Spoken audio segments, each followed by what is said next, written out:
ആ പ്രദേശത്തുണ്ടായിരുന്ന എടുപ്പുകൾ എന്തൊക്കെയാണ്? Bus stop, പള്ളി എന്നൊക്കെ പറയുന്നത് എന്തൊക്കെ കെട്ടിടങ്ങളാണ് അവിടെ മുമ്പുണ്ടായിരുന്നത്?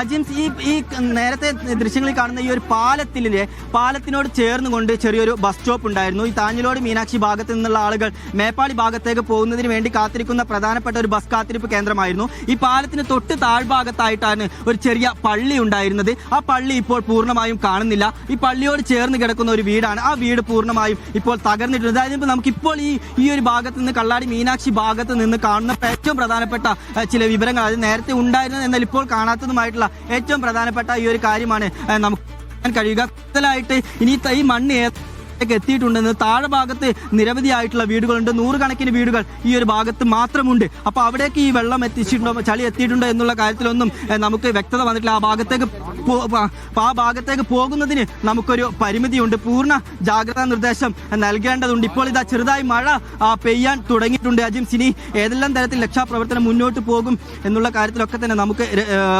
കാണേണ്ടതുണ്ട്. എന്തായാലും വയനാടിനെ സംബന്ധിച്ചിടത്തോളം മുണ്ടക്കൈ ചുരൽമല വലിയ ദുരന്ത മുഖത്ത് കൈമ മറന്നുകൊണ്ട് ഒരു ഒറ്റ മനസ്സായി നിന്നുകൊണ്ട് വലിയ തരത്തിലുള്ള രക്ഷാപ്രവർത്തനം നടത്തി നിരവധി ആളുകളെ ജീവിതത്തേക്ക് കൊണ്ടുവന്ന നമ്മുടെ നാട്ടിലാണ്. അതുകൊണ്ട് തന്നെ രക്ഷാപ്രവർത്തനം കാര്യമായി തന്നെ കൃത്യമായിക്കൊണ്ട് തന്നെ ഉദ്യോഗസ്ഥരും അതുപോലെ നാട്ടുകാരും സന്നദ്ധ സംഘടനകളൊക്കെ തന്നെ നേരിട്ട് നടത്തുന്നുണ്ട് എന്നുള്ളതാണ് ഏറ്റവും പ്രധാനപ്പെട്ട വിവരം.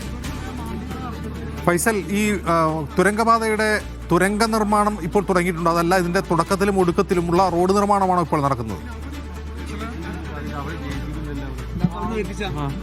അജിംസ്, ആനക്കാമ്പോയിൽ ഭാഗത്ത് നിന്ന് ഏകദേശം 65 മീറ്ററോളം ഉള്ളിലോട്ട് തുരന്ന് തുടങ്ങിയിട്ടുണ്ട് എന്നുള്ളതാണ് നമുക്ക് ലഭിക്കുന്ന വിവരം. ഈ മേപ്പാടി ഭാഗത്ത് ഇതിന്റെ തുരങ്കപാതയുടെ നിർമ്മാണം ആരംഭിച്ചിട്ടില്ല. തുരങ്കം നിർമ്മിക്കാനുള്ള പ്രവൃത്തികൾ ആരംഭിച്ചിട്ടില്ല എന്നുള്ളതാണ്.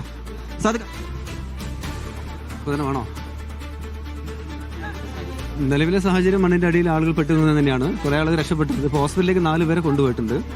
അതിൽ 2 ആൾക്ക് ഡെത്താന്ന് പറയുന്നുണ്ട്. ബാക്കി ഇപ്പോൾ ഞങ്ങൾ രക്ഷാപ്രവർത്തനത്തിന്റെ ഭാഗമായിട്ട് വിംസിലേക്ക് കൊണ്ടുപോയിട്ടുണ്ട്. ആ ഭാഗത്തും ആളുണ്ട്, ഇവിടെയും ആളുണ്ട്. പക്ഷെ ഇതിനകത്ത് നമ്മൾ നിൽക്കുന്ന ഭാഗത്തൊക്കെ ആളുകൾ ഉണ്ടെന്നുള്ളതാണ് തൊഴിലാളികൾ പറയുന്നത്. നമ്മൾ JCB എത്താത്തതുകൊണ്ട് അതിന്റെ പ്രവർത്തനം പൂർത്തീകരിക്കാൻ പറ്റിയില്ല. JCB വന്നെങ്കിൽ മാത്രമാണ് ആളെ റിലീസ് ചെയ്യാൻ സാധിക്കുള്ളൂ. അജിംസ്, അത് തന്നെയാണ്. അതായത് ഇപ്പോൾ 4 പേരെയാണ് ഇവിടെ നിന്ന് രക്ഷപ്പെടുത്തിയെന്നാണ് രക്ഷാപ്രവർത്തകർ പറയുന്നത്. കൂടുതൽ ആളുകൾ പെട്ടിട്ടുണ്ടോ എന്നുള്ള സംശയം ഇപ്പോഴും നിലനിൽക്കുന്നുണ്ട് എന്നുള്ളതാണ് ഏറ്റവും പ്രധാനപ്പെട്ട വിവരം. അതുകൊണ്ട് തന്നെ JCB, ഹിറ്റാച്ചി ഉൾപ്പെടെയുള്ള സംവിധാനങ്ങൾ ഇവിടേക്ക് എത്തേണ്ടതുണ്ട്. ഞാൻ നേരത്തെ സൂചിപ്പിച്ച ഈ റോഡിന്റെ ഒരു പരിമിതിയുണ്ട്. പക്ഷേ മറ്റൊരു ഭാഗത്ത് ചൂരൽമല, ഈ റോഡ് അവസാനിക്കുന്നത് ചൂരൽമല മുണ്ടക്കൈ പ്രദേശത്താണ്.